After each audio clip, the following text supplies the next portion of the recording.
toi. C'est fini, c'est fait. C'est fini, c'est fait. Il s'est retourné, il a dit: qui m'a touché? Pierre lui dit: mais tout le monde te touche. Oui, mais quelqu'un m'a touché différemment. Qui m'a touché? Qui m'a touché? La soif m'a touché. La soif m'a touché. Celle qui n'avait pas le droit de le regarder face à face parce qu'elle avait une perte de sang. La face de Dieu s'est retournée et elle était face à face avec le Créateur. Et là, aucun interdit ne pouvait l'empêcher de causer avec le Fils de Dieu. Yes! Baba sharaba gazada laba yaraba bashindele baba. Oraba sindele boshanda laba. Garde-moi de m'approcher de toi sans la soif. Garde-moi de venir à l'église sans la soif. Garde-moi de venir à l'église pour observer les hommes. Je veux être comme la femme à la perte de sang qui vient avec un but, avec un objectif et qui crie: je suis guéri.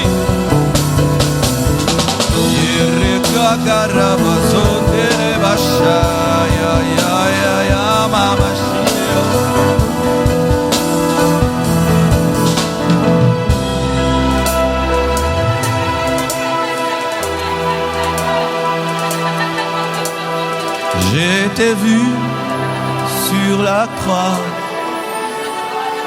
Maintenant, je veux le ressusciter. Seigneur, montre-toi, montre-toi.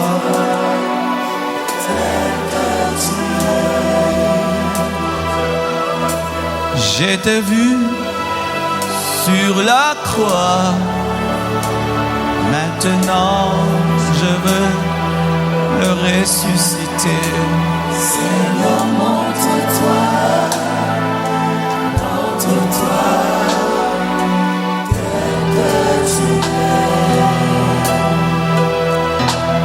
J'étais lu dans la Bible. Maintenant je veux la réalité. Seigneur, montre-toi, montre-toi, tel que tu es. J'ai reçu la vision. Maintenant je veux la provision. Seigneur, montre-toi, montre-toi, tel que tu es. Bénis ta parole, bénis ton peuple. Aide-nous par ton esprit.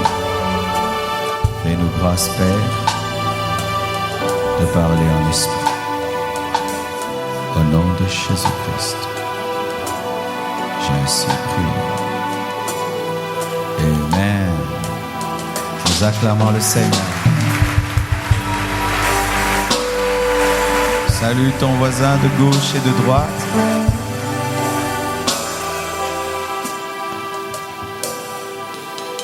Amen. You are blessed this morning in Jesus' name. You don't understand English? Tu es béni ce matin au nom de Jésus. Amen. Nous sommes dans notre grand séminaire sur fouiller l'impudicité, un séminaire que nous avons débuté le mardi passé. Il va continuer mardi prochain jusqu'au vendredi. Nous allons sauter samedi et nous allons clôturer le dimanche prochain. Normalement, il fallait tenir qu'une semaine, mais nous n'avons pas pu épuiser la matière, ce qui fait que nous allons continuer la semaine prochaine. Et je vous prie de continuer à participer jusqu'à voir la totalité de la pensée de Dieu pour vos vies. Nous allons nous tenir debout afin de lire la parole de Dieu.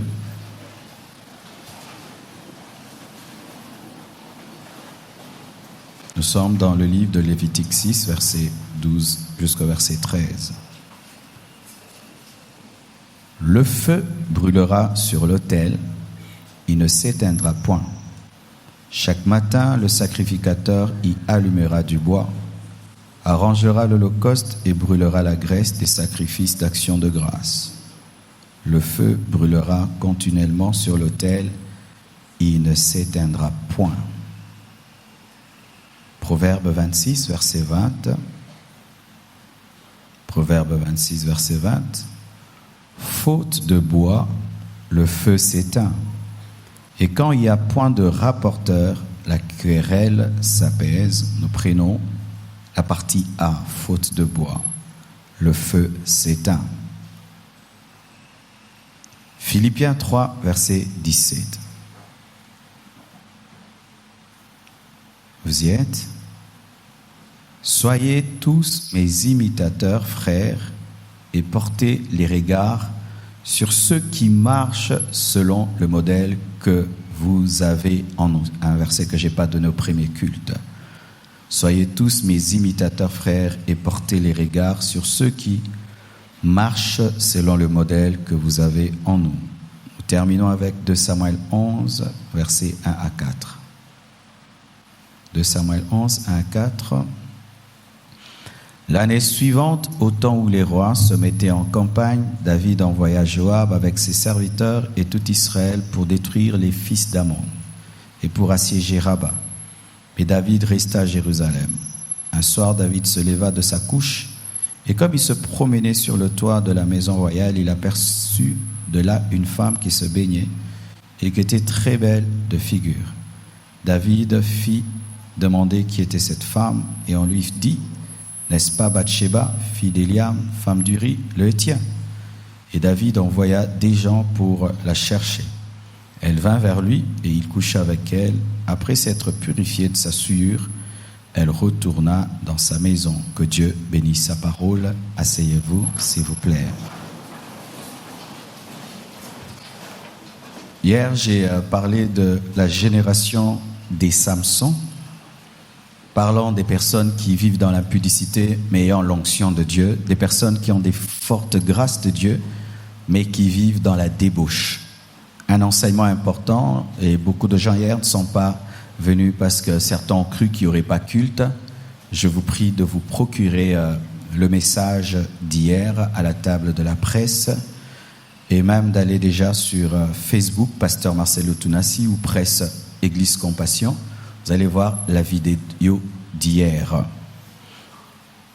Pour ce matin, mon sous-thème dans ce grand thème, fouiller l'impudicité, c'est la génération des David déchus. Tu peux le dire à ton voisin, la génération des David déchus. Ton voisin de gauche, ton voisin de droite, ton voisin de devant, ton voisin de derrière, ton voisin qui te sourit. Acclamons le Seigneur.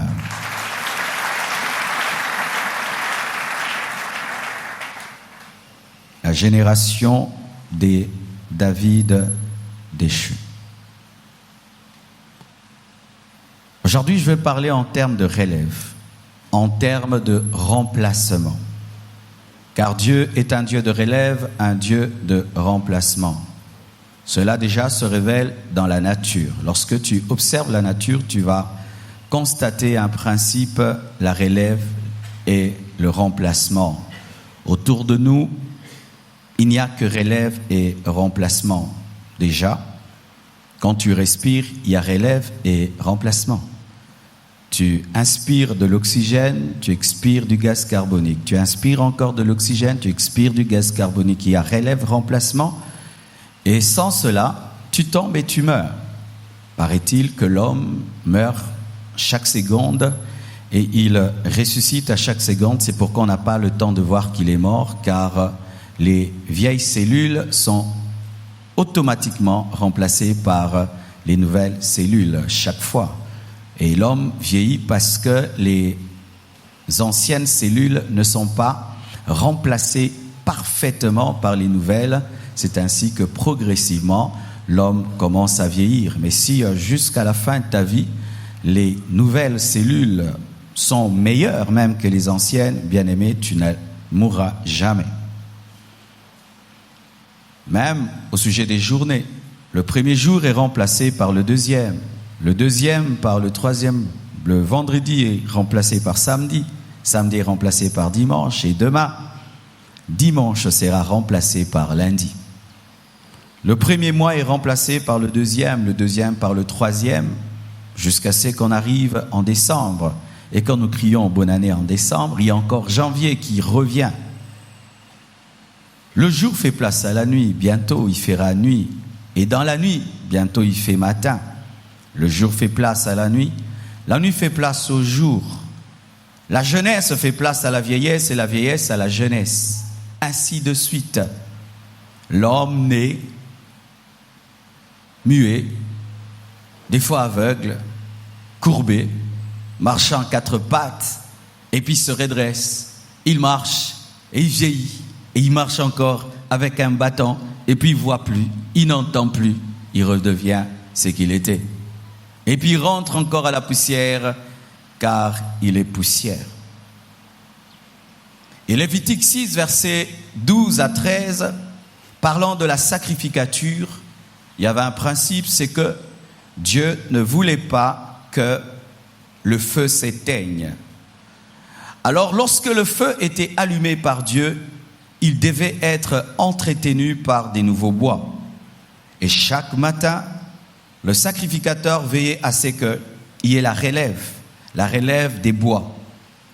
Pourquoi? Parce que même si le feu est surnaturel, pour qu'il soit maintenu, il faut du bois naturel.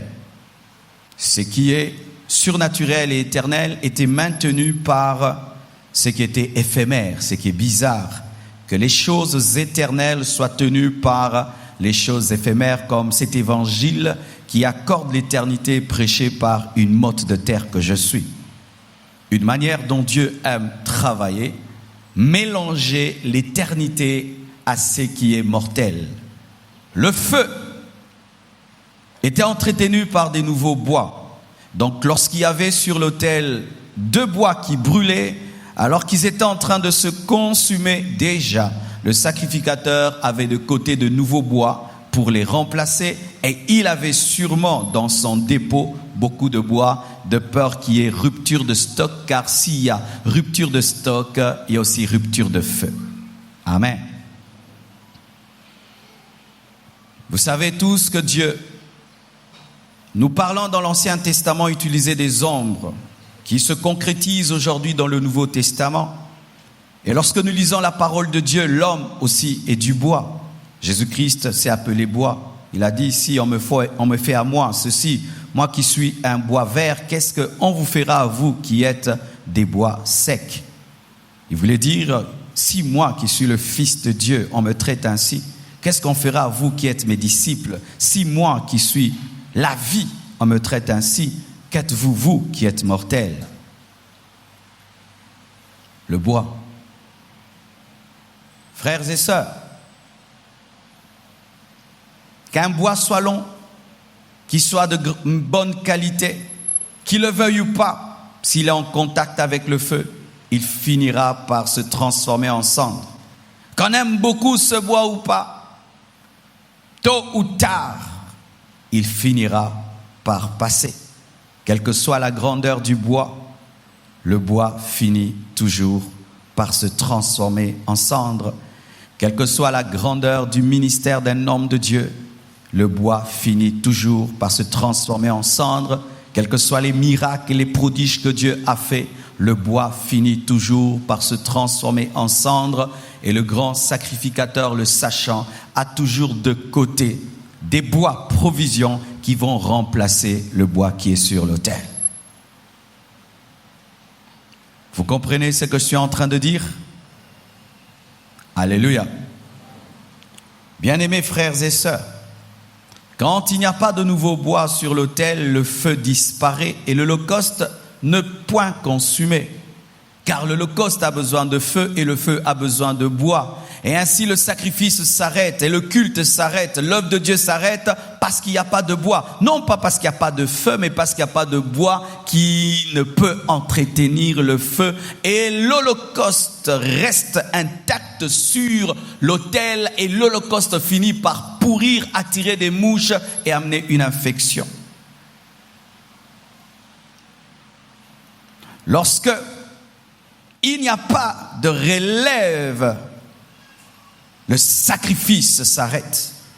Lorsqu'il n'y a pas de relève, les âmes ne sont plus sauvées. Lorsqu'il n'y a pas de relève, l'évangile cesse d'être prêché. Lorsqu'il n'y a pas de relève, le vrai message de Jésus-Christ n'est plus annoncé et les âmes commencent à mourir. L'œuvre de Dieu commence à mourir. Faute de bois, l'œuvre de Dieu commence à mourir. J'aimerais être pragmatique. Alléluia. Une fois, j'ai fait des études sur le réveil. Car le feu aussi symbolise le réveil.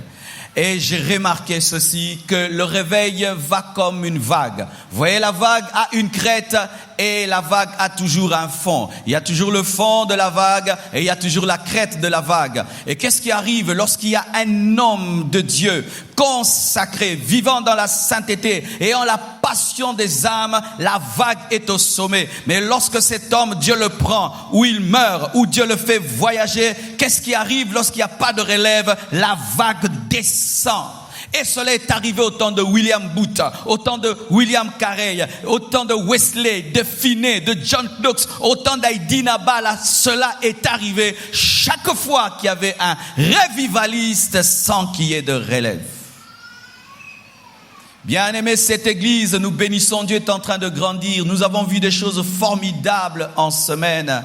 Nous qui pensions que cette parcelle était grande, bien-aimés, en semaine, on a presque même regretté de l'avoir achetée, tellement qu'en un jour, en une semaine, la parcelle était remplie. On se disait, mais qu'est-ce qui se passe? Même moi, je ne comprends pas. Et nous voyons cette affluence, cette présence, cette grâce. Mais sachez, bien-aimés, que la grâce qui se manifeste ne provient point de la moquette, ne provient point des baffles, ne provient point de briques, provient des personnes consacrées. Et lorsque, bien-aimé, un homme qui est consacré n'est pas remplacé par un homme consacré, le réveil s'arrête. Le réveil s'arrête. Les gens ne vont pas à l'église pour la beauté de la moquette. Les gens ne vont pas à l'église pour la beauté de la veste. Les gens vont à l'église pour la beauté du Saint-Esprit, la beauté de la parole et la beauté de Christ. Et si celui qui se tiendra là ne va pas présenter la beauté de l'évangile, la beauté de Christ, les gens vont chercher un autre endroit. Les gens ne sont pas scotchés sur leurs chaises. Ils n'ont pas des chaînes sur leurs chaises. Ils ne sont pas obligés de revenir et de revenir encore. Ce qui les fait revenir, c'est que leurs âmes sont touchées. Notre église, bien aimé, vous pouvez avoir un temple de 10 000 places qui se vide. On vous laisse vos bancs, vos chaises, vos moquettes, parce qu'il n'y a plus le Dieu qui était recherché.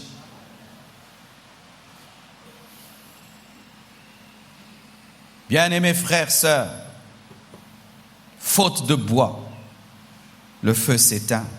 Malheureusement, faute de bois, le feu s'éteint. Josué a assuré en son temps la relève du grand Moïse.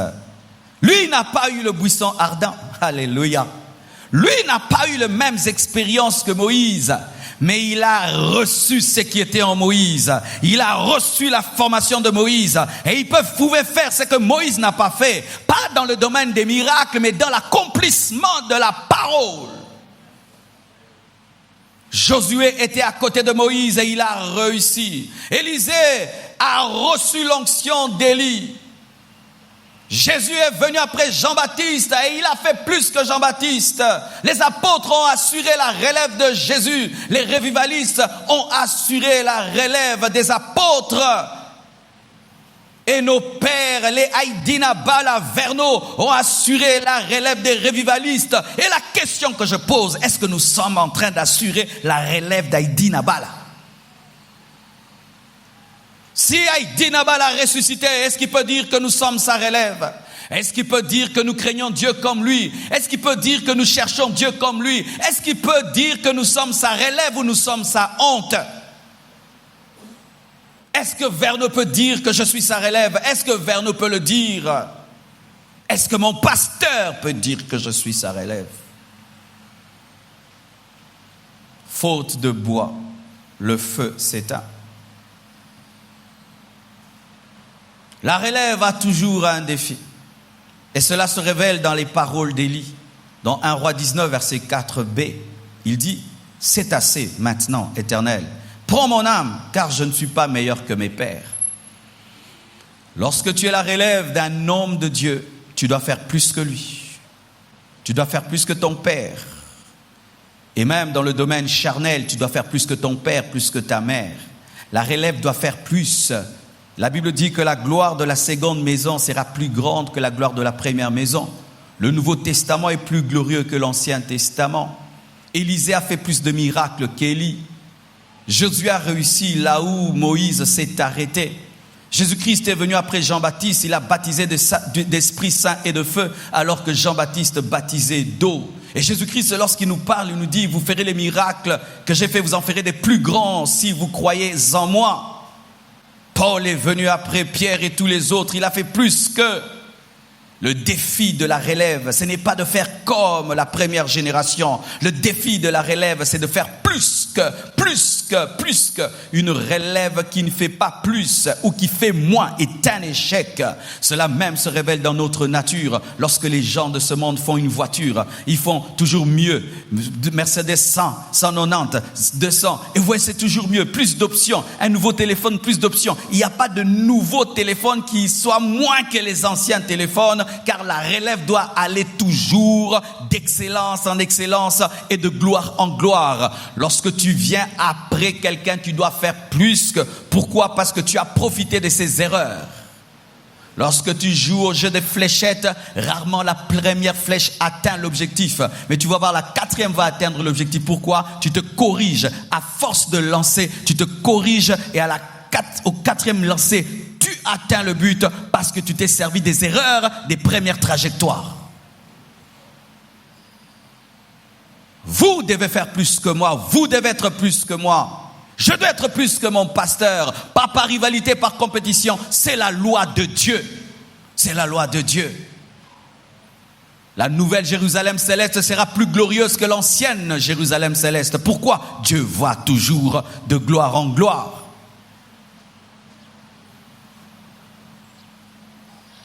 Mais hélas, la génération de David déchu est une relève qui a échoué. C'est une relève qui est moins que les pères. Une relève qui fait honte. Une relève qui fait honte. C'est une génération des fils qui font honte à leur père, que ce soit spirituellement ou physiquement. Et pourquoi je dis cela? Me direz, non, mais pasteur, David était une bonne relève. C'est vrai, dans certains domaines, oui. Mais remarquez que dans le domaine de son intimité, il était moins que Saoul. Saoul n'a jamais pris la femme d'autrui. Saoul n'a jamais tué son militaire pour prendre sa femme. Mais David remplace Saoul et lui va toucher à la femme d'autrui, c'est que jamais Saoul n'avait fait. Il était venu après Saoul, mais il a commis des péchés que Saoul n'avait pas commis. Salomon est venu après David. David n'a pas eu 1000 femmes. Salomon est venu après David. David n'a pas adoré les faux dieux pour plaire à des femmes. Salomon l'a fait.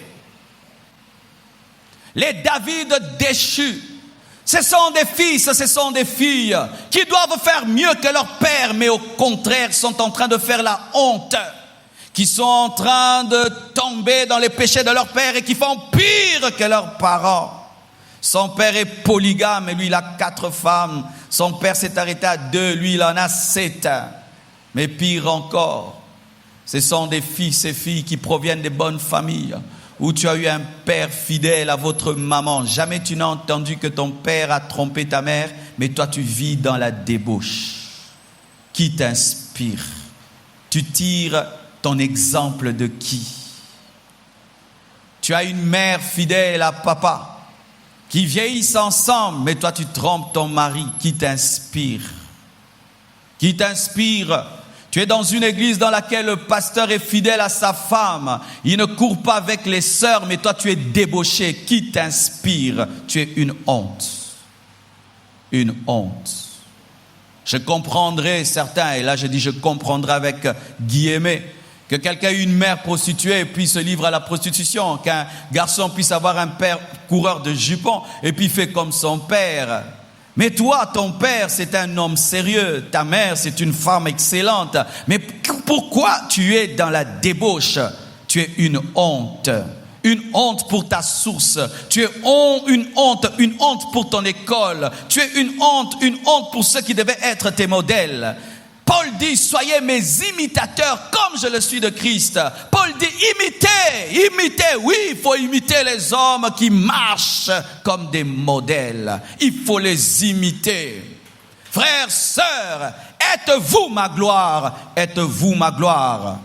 Est-ce que dans votre vie sexuelle, vous êtes ma gloire? Car, bien-aimés frères, quelqu'un peut bien prêcher, mais si les fidèles sont dans des impudicités, c'est un échec. Il peut faire 3 cultes. Il a échoué dans le ministère et il perd son temps à prêcher dimanche après dimanche, disant qu'il a des fils spirituels. C'est un échec.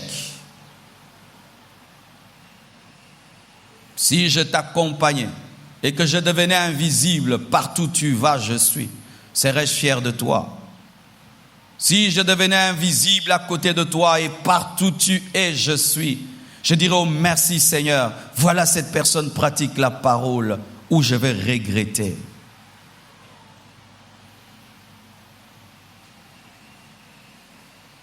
Salomon, où a-t-il vu ce qu'il a fait? David, où a-t-il vu ce qu'il a fait? As-tu entendu un jour que Saoul est resté à la maison et que tout le monde est en guerre et lui passait le temps à tomber dans des impudicités? Où a-t-il vu cela? C'est ce que même le monde dit, que le fruit est tombé loin de l'arbre. Le fruit est tombé loin de l'arbre. C'est un grand jugement que d'avoir des bons modèles et de passer à côté. C'est pourquoi ceux qui sont dans le Nouveau Testament seront jugés plus sévèrement que ceux qui sont dans l'Ancienne Alliance. Ceux qui sont dans l'Ancienne Alliance avaient Moïse qui est imparfait, avaient Élie qui est imparfait, mais nous avons Jésus-Christ qui est le parfait. Et lorsqu'autour de toi, il y a des bons modèles, ton père, ta mère, tes frères, tes sœurs sont des bons modèles, mais toi tu deviens le fruit pourri dans la famille, le fruit pourri dans l'église, ton jugement sera grand. Pourquoi? Tu as vu des hommes de la même nature que toi vivre comme Dieu.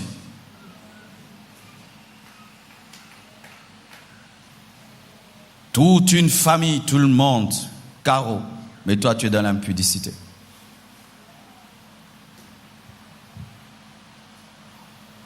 Alléluia.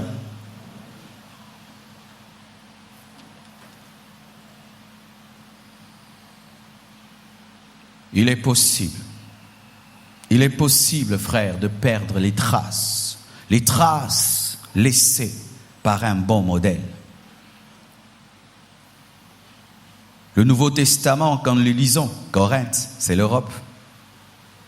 Philippe, l'Europe. Romains, l'Europe. Va en Europe aujourd'hui. Tu vas te poser la question, si Paul était passé par là. Va en Europe aujourd'hui.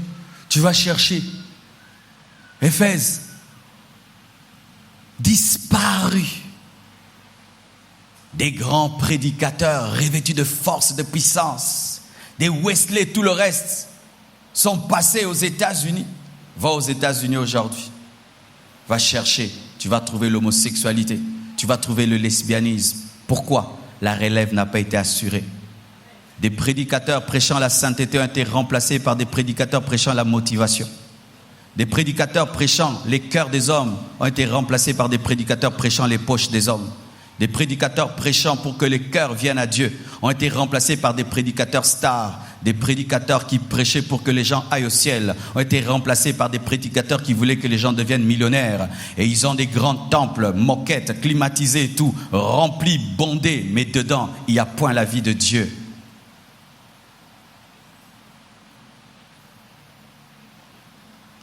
C'est que nous sommes en train de bâtir ensemble est merveilleux. Mais si vous vous limitez seulement à venir à l'église et apprécier sans que vos vies ne soient transformées et que vous soyez réellement les disciples de ce message de sainteté, que vous puissiez le vivre réellement, bien aimés, nous sommes en train de travailler en vain. Et si un jour Dieu me prend ou que Dieu me dise d'aller ailleurs et de faire un autre travail, bien aimé, ce travail va recommencer à zéro. Vous voyez une église de la place, le pasteur a travaillé pendant un temps et puis Dieu lui a dit non, tu laisses cette église, tu prends tel pasteur, tu le mets là-bas, l'autre tu le donnes là-bas, toi tu prends là-bas, tu te prends là-bas. Si on le faisait à la compassion, ça. Les revivalistes n'est pas permanent. Dieu peut le prendre par la mort, Dieu peut le prendre par un voyage, par une autre direction.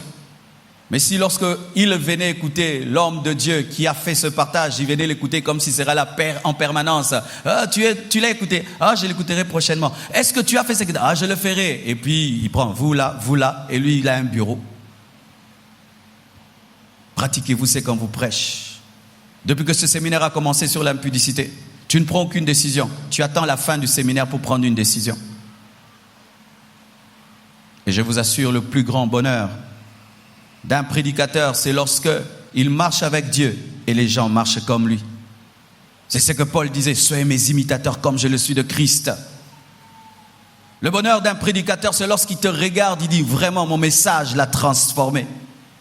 Que tu es changé, pas seulement que tu viens à l'église, tu es transformé par le message.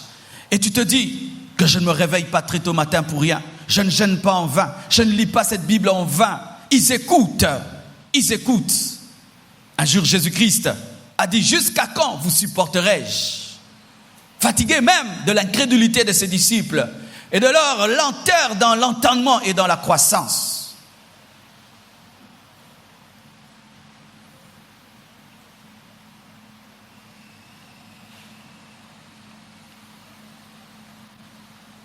Frères, sœurs, David a couché avec la femme d'autrui. Alors qu'il n'y avait personne, mais il y avait quelqu'un. Dis à ton voisin, il y a toujours quelqu'un. Il y avait quelqu'un. Même si Nathan n'était pas venu, il y avait quelqu'un. Alléluia. Nous sommes au courant de l'adultère de David parce que Nathan est venu. Mais même si Nathan n'était pas venu, Dieu le savait. Alléluia.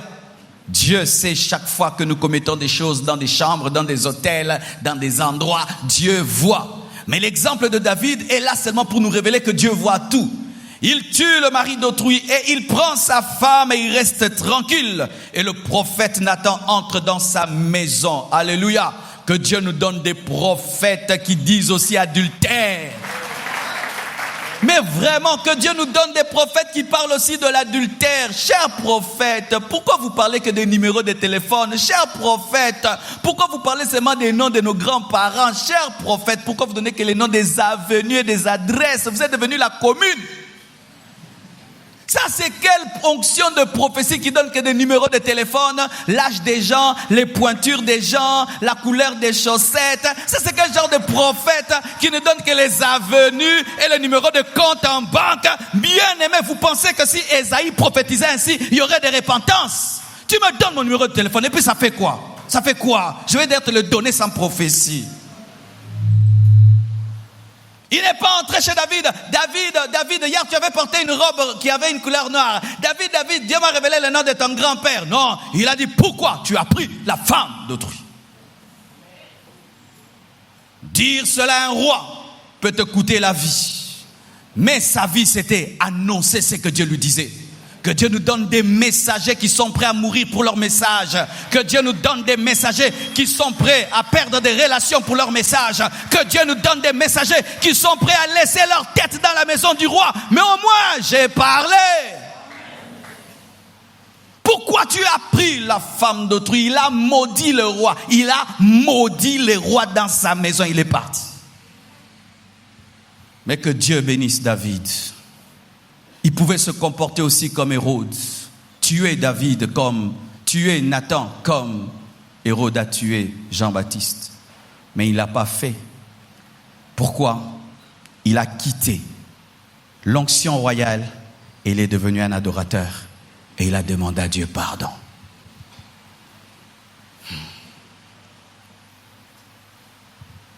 aimez aussi les gens qui vous ramènent sur le chemin. Aimez aussi lorsque la parole vous frappe. Aimez aussi lorsque la parole vous ramène sur le droit chemin. N'aimez pas seulement lorsque la parole vous acclame. Aimez aussi lorsque la parole vous ramène sur le droit chemin. Et David a reconnu son péché. Il a pleuré sur son péché. Il a eu même peur de perdre le Saint-Esprit.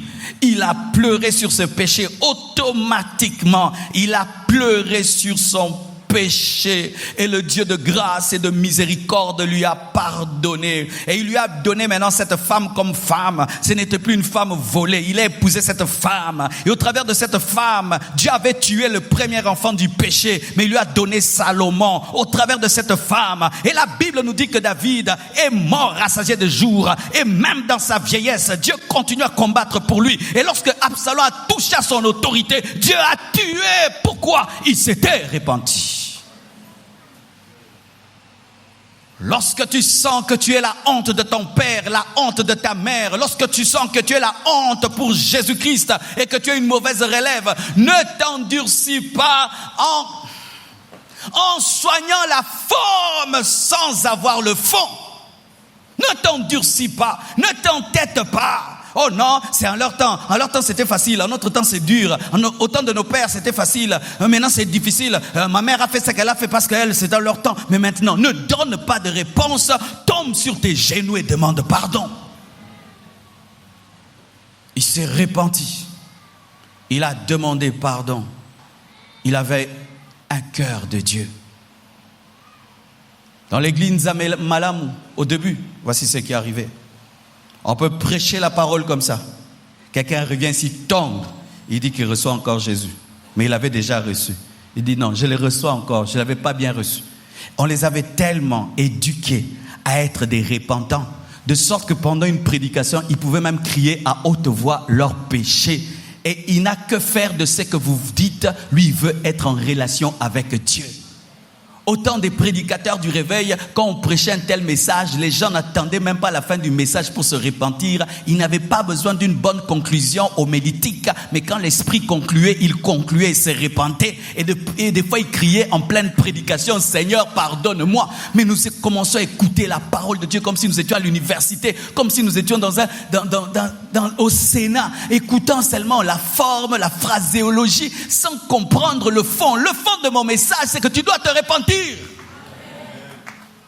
C'est ça le fond de mon message. Oh, la forme, bien aimée, ce n'est pas ce qui est important.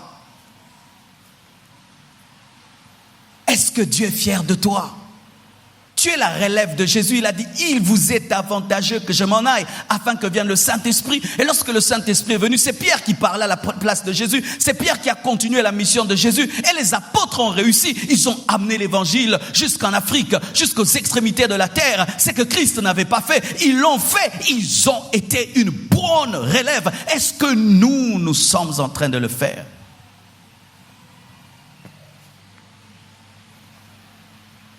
Est une fierté pour Jésus, est une fierté pour l'Église, est une fierté pour cet homme qui t'enseigne jour après jour. Voici l'une des choses qui m'encourage dans le ministère. Des témoignages de transformation. Un jour, je suis allé dans un supermarché et alors qu'on commandait, une femme est venue. C'était la grande sœur d'un frère de l'Église. Elle dit, pasteur, j'ai un témoignage à vous donner. Mon petit frère était vraiment un brigand. Il ne respectait personne à la maison. Mais depuis qu'il a commencé à fréquenter l'église, il a changé. Il a été transformé. Il a tout abandonné. Je suis sa grande sœur. Avant, j'avais peur de lui. Mais aujourd'hui, il me respecte, même s'il est plus fort que moi. Pasteur, continuez. Ça m'a donné la force. Mais imaginez aussi que si j'arrivais à un endroit, on me dit, pasteur, tu es le pasteur de tel. On ne sait pas si vous prêchez en l'envers. C'est comme si quand vous dites, fuyez l'impudicité, vous dites, faites l'impudicité. Vous voyez vos frères là, voici ce qu'ils font au travail. Voici ce qu'ils font là où ils étudient. Voici ce qu'ils font dans le quartier. Tu vois ce frère là, bien aimé, que ça décourage, que ça fatigue. T'as envie même de prendre des congés de 6 mois de venir à l'église et t'asseoir. Faites notre fierté. Faites la fierté de Dieu. Faites la fierté de vos parents. Faites la fierté de vos mères. Faites la fierté de ceux qui vous ont précédés et qui disent qu'ils n'ont pas souffert en vain, mais ils ont souffert pour que vous soyez meilleurs. Que Dieu vous bénisse abondamment.